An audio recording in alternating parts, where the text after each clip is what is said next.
China brands are doing the same thing with supercars, with other luxury goods, and this is a big threat to the European company. China exposing that luxury brands are made in China have more than try to get you to think of luxury in China in the same sentence instead of thinking of luxury in Europe in the same sentence. This Birkin bag at Hermes boutique will cost you 38,000 USD. But what is the real cost out of the factory? Today, I'm going to break it down in front of you, step by step. It turns out everybody's favorite luxury brands are made in China. Full disclosure, I've owned a fake pair of Gucci flip-flop. Hide the money, y'all. There's poor people around.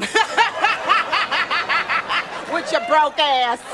That I got for $20 while I was traveling in Bali, Indonesia, and just needed some flip-flops. I'll be honest, it was all right. It was decent. It wasn't that big a deal. Most people couldn't tell, and I got a couple of compliments from it. Don't tell my wife. I got a couple of girls that liked it. I'm gonna be honest. I know everybody's saying they're doing this because of the tariffs. I don't think they're doing this because of the tariff. I think it's more of a long game. I think the plan is to take over the luxury brand market, because why would you get that product that just have a Gucci logo on it that was made in the same factory versus the one that says Wonton 2000? Like, come on, if it's made from the same fabric, same material, it's like a different design, not exactly the same, but it's still good quality, still made from the same factory. Like, why not get the Wonton 2000? Oh, because it got the Gucci logo on it. So they're trying to expose these luxury brands to try and make, devalue them to make that Chinese brand or the Chinese one made in the same factory seem just as good. That's my personal opinion about this. But let's get into it and see what everybody got to say about this. One piece of Togo leather, the same leather as this one, will cost 450 USD. And one piece of the leather is only enough to make one Birkin. Fil au Chinois from France. This is actually the Rolls Royce in thread. For each bag, the cost is 25 USD. For one piece of bag, the hardware will cost 150 USD. The edge oil, for each bag, it will cost 50 USD. The interior lining, it used lambskin imported from France. For each bag, the cost will be 100 USD. And the vapor for one bag is 10 USD. The cost of human resource. The French artisans is much more expensive than Chinese artisans. To finish one bag, the human resource cost will be 600 USD. The package, now this is not that expensive, it's 10 USD. The total cost will be 1,400 USD for one Birkin out of factory. But why Hermes will charge you 38,000 USD for one bag? That's because more than 90% of the price is paid for its logo. But if you do not care about the logo, you just want the same quality, same material, you can just buy from us. Because for our bags, we use exactly the same material, same leather, same hardware, same edge oil. The only difference is one, we don't have the logo. How many of y'all are ready to pay $1,400 for the Wonton 2? Or do you still prefer to pay $38,000 for the Hermes bag? Me personally, I think both prices are ridiculous. I'll get my wife a bag for a gift for like $100, but $1,400? Come on now. I'm not gonna say, oh, you're broke, you probably can't afford it. I'm like, okay, I live like that, like an average person. I got a nice house, I got a like quarter acre. It's not that fancy. I'm not a fancy, flashy person, but why would I want a $1,400 bag when the quality and durability is the same as a $100 bag? It's still too expensive and ridiculous for me. That's just me personally. But go ahead, spend y'all money. And I already know some of y'all really defend these luxury brands and stuff like that. And I'm like, y'all wouldn't even know them if y'all didn't have like a rapper, celebrity, a basketball player flashing this stuff in your face. And a lot of y'all like can't really afford the good stuff. Y'all are buying the ones that have the logo on it that's bright and flashy. Wearing the real good quality, like the Gucci, the product, stuff like that, you can't really tell what it is unless you really know about like quality in suits, because they don't have logos on them. But go ahead, defend these brands with y'all heart. Go ahead. You know the type of motherfuckers I really hate? I hate the motherfuckers that try to clown people that buy designer because they can't afford designer. Everybody main go-to is you spend that much on shoes and clothes, you're so dumb, or I could get one-to-one reps and all this other shit. People only buying designer because they insecure. Fam, I buy designer because I like it and I got the money to buy it. And I'm sure that goes for everybody else. And even then, if it's some people that can barely afford it, so what? It's their money. I don't be talking shit to nobody when they spend all their money on Plan Bs. I don't talk shit to nobody when they spend all their money on weed and cigarettes. I can say that's dumb shit to buy. I can talk about how dudes spend all their money on bitches that don't even fucking like them. But I can say that's some dumb shit to buy. Moral of the story, if majority of y'all really had like thousands of dollars in y'all bank account, y'all be buying designer with no hesitation. So quit coming on this app trying to clown people because they got designer and you don't. I agree with him that a lot of people spend their money on a lot of stupid things. But those stupid things, those majority of their value comes from the product itself. The majority of luxury brands, their value comes from perception that is better and a higher quality than everything else. So if people didn't perceive them to be that much better, people wouldn't buy them for that ridiculous of a price, and the businesses couldn't sell them for that price either. So the businesses gotta keep on trying to put on the airs that it's that much superior, and the people gotta keep on backing in the business of saying, yeah, this is that much superior, that's why I have it and you don't, because I could afford that price, when it's really not. Like, and to be honest, if you get a bag that looks the same or a fake one, whatever you want to call it, counterfeit, a lot of people can't really tell the difference, and a lot of people don't really care.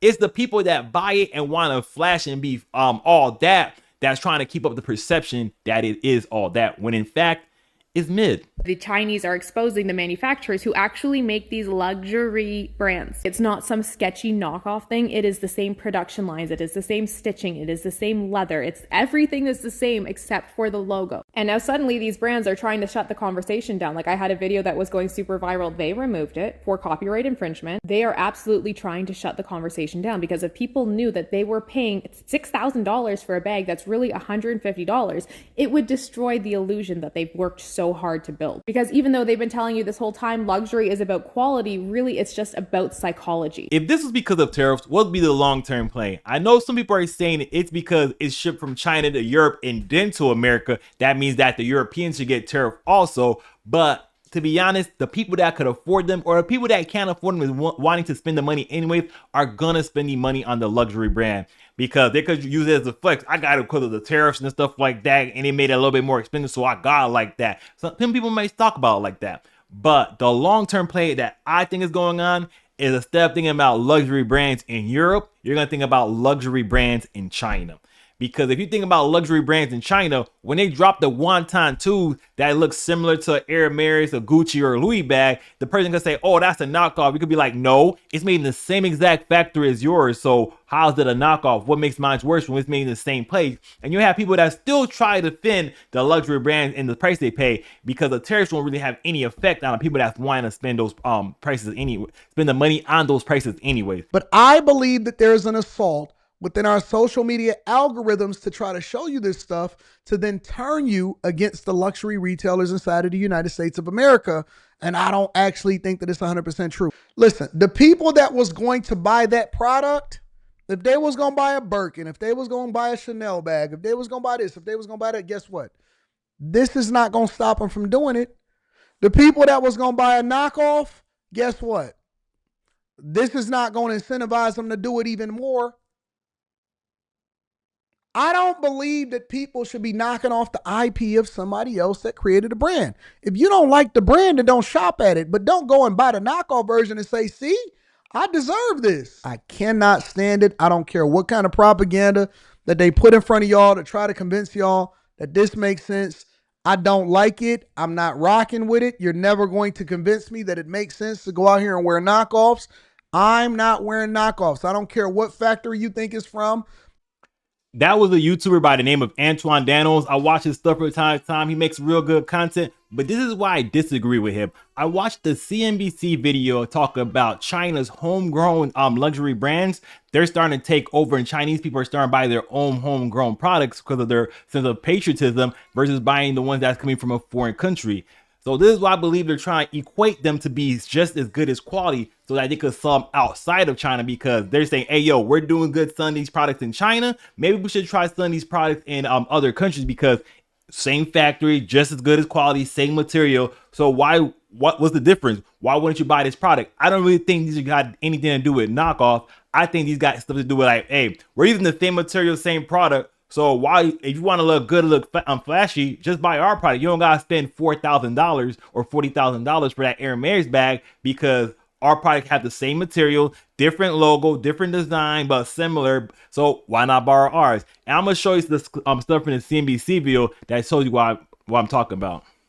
China used to be the promised land for the $380 billion luxury goods business. Now, it is the land of losses. Today, we're looking at why the luxury business became so dependent on China and why it's suffering now. Secret reason for why luxury is suffering in China, and that is the rise of local brands. From watches to jewelry to fashion, even supercars, China is now making its own luxury products. And because there's a new kind of nationalism in China that values Chinese brands, luxury companies are now winning over the European brands. China brands are doing the same thing with supercars, with other luxury goods, and this is a big threat to the European company. China exposing that luxury brands are made in China has more to try to get you to think of luxury in China in the same sentence instead of thinking of luxury in Europe in the same sentence.